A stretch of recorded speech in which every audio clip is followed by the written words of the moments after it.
दिया और इस अब रण को छोड़ करके गोविंद गए। एक नाम पड़ा रण छोड़। काल का पीछे पीछे दौड़ना, प्रवर्षण पर्वत की गुफा में जाना, मुचुकंद का शयन करना। काल आया, मुचुकंद के ऊपर पाद का प्रहार किया। जैसे मुचुकंद की निद्रा खुली, काल का उद्धार हो गया। विदर्भ के नरेश भीष्मक के यहाँ 5 पुत्र, एक कन्या रुक्मणी। भीष्मक ने अपनी पुत्री का विवाह द्वारिकाधीश से करना चाहा, लेकिन भाई मुकर गया रुक्मी। उसने कहा कि शिशुपाल से विवाह करूंगा और शिशुपाल से बरात लाने के लिए कहा। इधर सुदेव ब्राह्मण का द्वारिका जाना, पत्र देना और द्वारिकाधीश का विदर्भ पहुंचना और रुक्मणी मैया को हरण करके ले जाना और रुक्मणी मैया के साथ होना। गृहस्थ की चरणा प्रद्युम्न पुत्र हुए, 8 पटरानियां हुई। शंभरासुर का उद्धार किया। एक भौमासुर नाम का राजा था, जिस भी राजा को जीतता था उस राज्य की राजकुमारी को लाता था और कारागार में डाल देता था।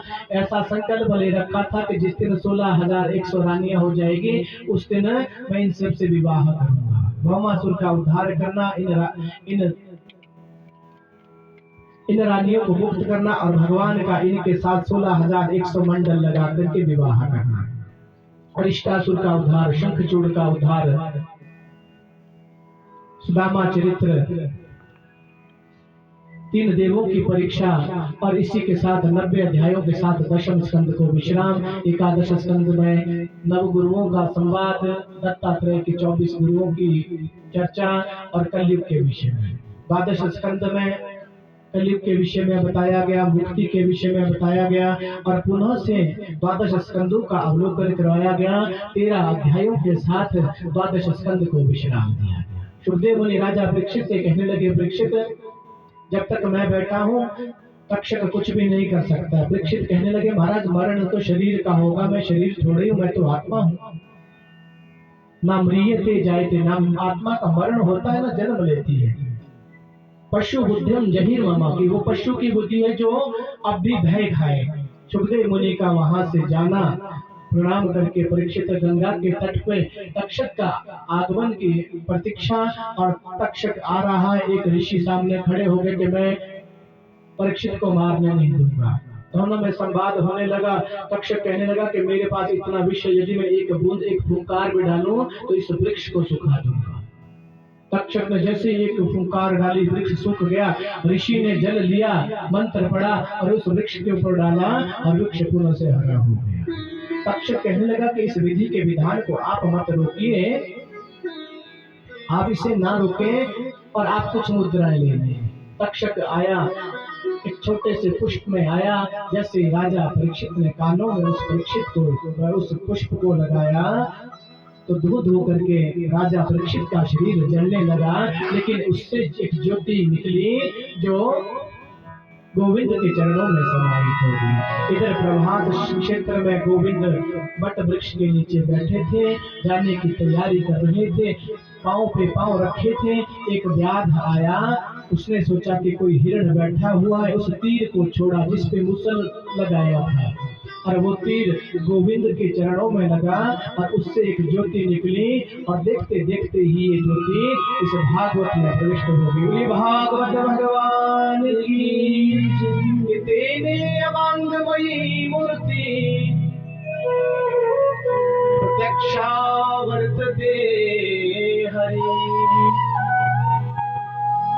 सेवनात् श्रवणात् पाठात् दर्शनात् पापनाशम्।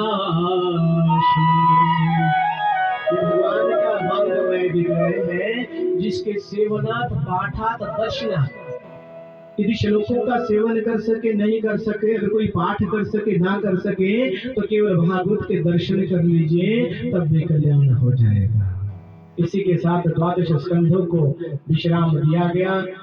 इन 7 दिनों में यदि मेरी इस वाणी से कुछ ऐसे शब्द निकले हो जो आपके हृदय को चुभे हो तो आप मुझे अपना बालक समझ के क्षमा कर देना। जिन्होंने भी इस भगवान की इस कथा में अपना योगदान दिया, चाहे किसी भी रूप से दिया, वो सभी भगवान के अनन्य भक्ति को प्राप्त हो। 8 दिनों से निरंतर हमारे लिए बड़े सुंदर भोजन की व्यवस्था करने वाले पाकशाला में पाक शास्त्री, जिन्होंने रात दिन इतना सुंदर प्रसाद तैयार किया और हम सबको, ठाकुर जी को भी भोग लगाया और हम सबको भी मिलता रहा। तो मैं भगवान से प्रार्थना करूंगा कि हे प्रभु, उन्हें आप दिन दुगनी रात चौगुनी उन्नति देना, वो स्वस्थ रहे, मस्त रहे।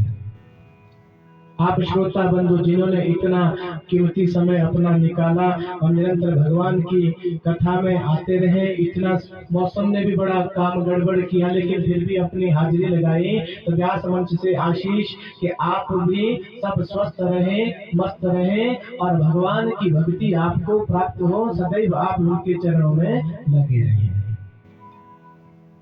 ब्राह्मण वृंद जिन्होंने निरंतर 7-8 दिनों से प्रातः काल ब्रह्म मुहूर्त में 4 बजे उठ करके इतनी सुंदर वेदी का निर्माण किया, समस्त देवी देवताओं का पूजन किया और मुझे सहयोग मिलता रहा मेरे सारे बड़े भाई। तो मैं भगवान से प्रार्थना करूंगा कि हे प्रभु, इनका सहयोग मुझे मिलता रहे और इसी तरह से इनकी रतिमती आपके चरणों में ढकी रहे। आप सभी ने जो जिनकी वाणी से इतने सुंदर संगीत का आनंद लिया, भगवान के भजनों का आनंद लिया, हमारे पेड़ पे सोलन से रहने वाले हैं श्री उमेश शर्मा जी, जो कर्मकांडी परिवार से है और कर्मकांड भी करते हैं और इनका स्वभाव बड़ा सुंदर है। तो भगवान से प्रार्थना करूंगा कि प्रभु, इनका सहयोग मिलता रहे और ये ऐसे ही भक्ति के मार्ग में आगे बढ़ते रहे। तबले पे हमारे छोटे भाई तरुण जी, जो जाठिया के रहने वाले हैं, बड़ा सुंदर वादन करते हैं और सभी ने हमने आनंद लिया।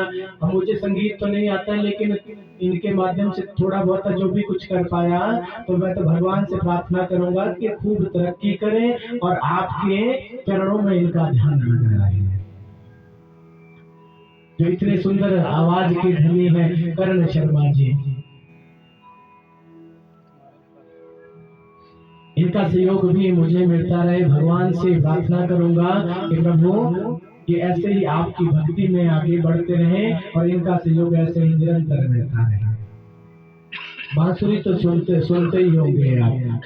ठाकुर जी की सबसे प्रिय कौन क्या है? बांसुरी। गोपियों को भी ईर्ष्या होती थी इस बांसुरी से कि पता नहीं इस बांसुरी में ऐसा क्या है कि भगवान जब भी देखो तो इसे अपने साथ लगाए रखते हैं। बड़ा लंबा प्रसंग है तो अभी तो इतना समय नहीं है। तो बांसुरी पे हमारे बड़े भाई योगेश शर्मा जी, ठाकुर जी की ऐसी कृपा हुई कि जब से ठाकुर जी ने पहली बार इस मंच पे बैठने का सौभाग्य दिया, तब से और आज तक हम दोनों साथ में हैं और ये मेरे बड़े भाई के जैसे हैं।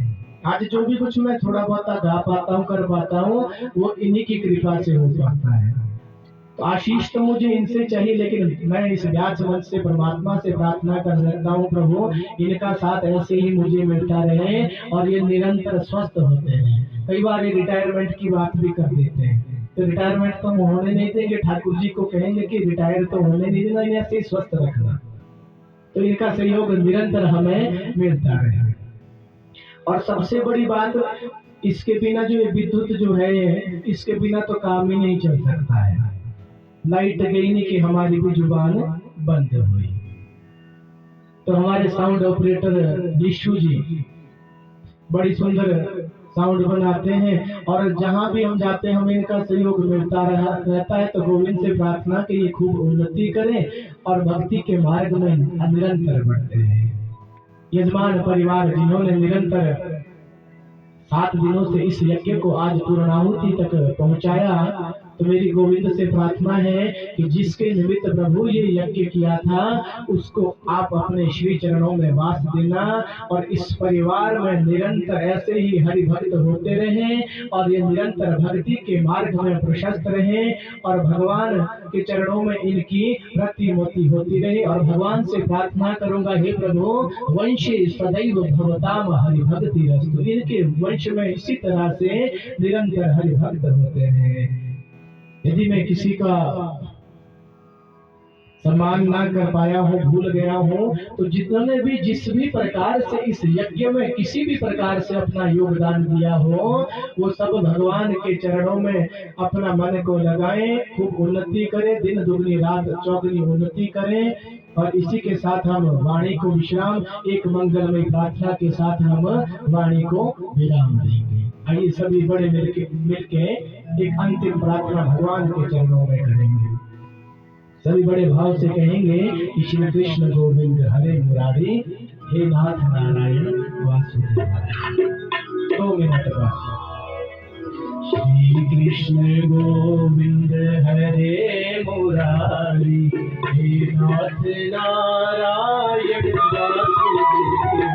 श्री कृष्ण गोविंद हरे मुरारी, हे नाथ नारायण वासुदेव। कृष्ण गोविंद हरे मुरारी, हे नाथ नारायण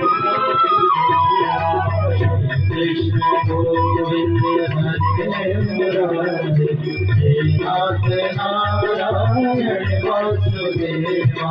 हे नाथ नारायण वासुदेवा, हे नाथ नारायण वासुदेवा, हे नाथ नारायण वासुदेवा, हे नाथ नारायण वासुदेवा, नारायण वासुदेवा, हे नाथ नारायण वासुदेवा।